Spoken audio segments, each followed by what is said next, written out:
Everyone believed the warnings were mere superstition. They were catastrophically wrong. The discovery of Tutankhamun's tomb in 1922 electrified the world. For millennia, the boy pharaoh's resting place lay undisturbed, a secret held by the sands of Egypt. But its opening, a triumph of archaeology, quickly became entwined with a far darker narrative, a succession of inexplicable deaths, each one fueling whispers of an ancient curse. Lord Carnarvon, the expedition's wealthy financier, was among the first to fall. Just months after the tomb's seal was broken, he succumbed to a mysterious illness. The official cause was an infected mosquito bite, but the timing and the suddenness of his decline seemed too coincidental to many. His death was not an isolated incident. Within a decade, over a dozen individuals directly connected to the tomb's opening met untimely ends.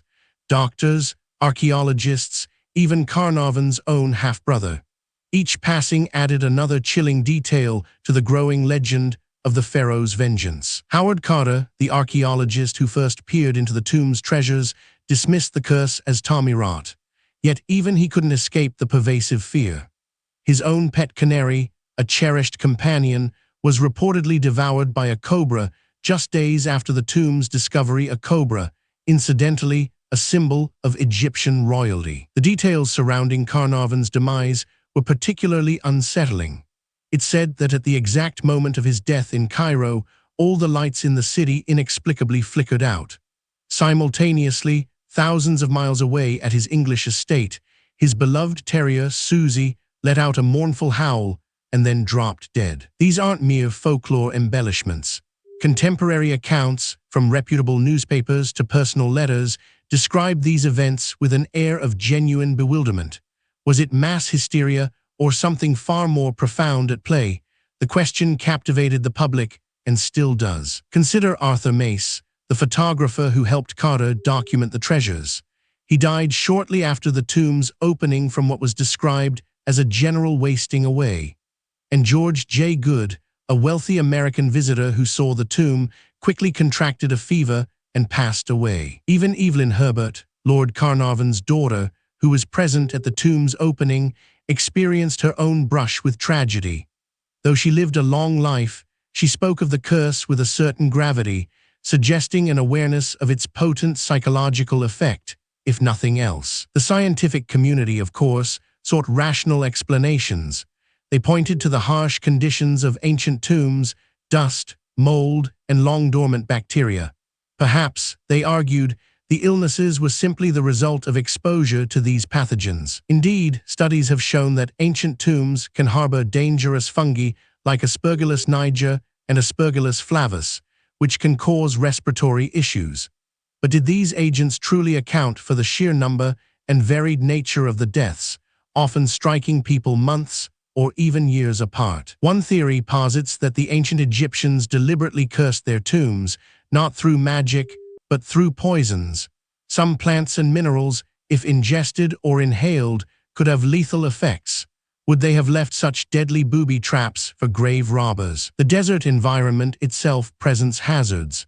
Scorpions, venomous snakes, and other creatures could have been disturbed during the excavation. Could an unnoticed bite or sting have been the true culprit for some of the earlier deaths? Then there's the psychological impact.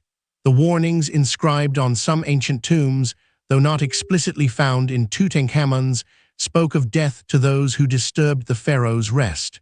For those who believed, could fear itself have weakened their immune systems, making them more susceptible to illness. This is the nocebo effect, where a person experiences negative symptoms based on negative expectations.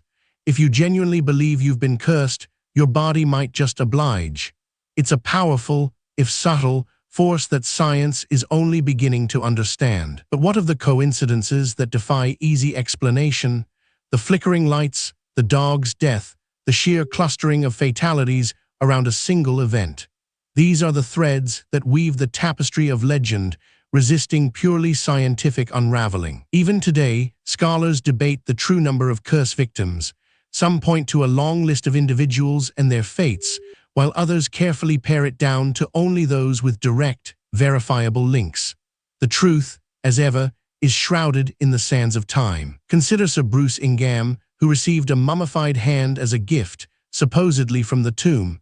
His house burned down, and a flood destroyed his property soon after. The hand was promptly returned to Egypt. Coincidence or a cautionary tale? The curse of Tutankhamun became a cultural phenomenon, inspiring films, books, and countless campfire stories.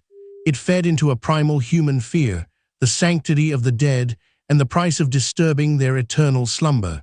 A universal truth, perhaps. Yet for all the mystery, the legacy of Tutankhamun's tomb remains his treasures.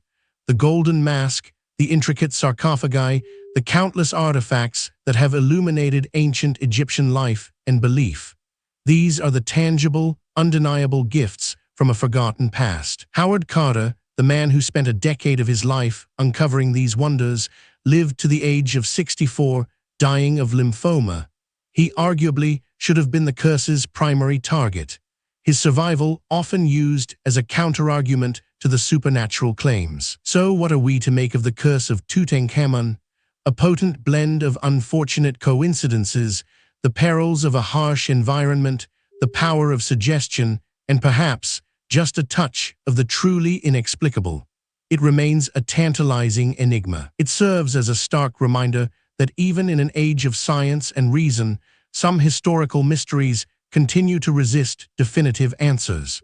They linger in the shadows, beckoning us to ponder the limits of our understanding and the enduring power of ancient beliefs. Next, we delve into the baffling disappearance of the Eilean Mor lighthouse keepers. Don't miss it.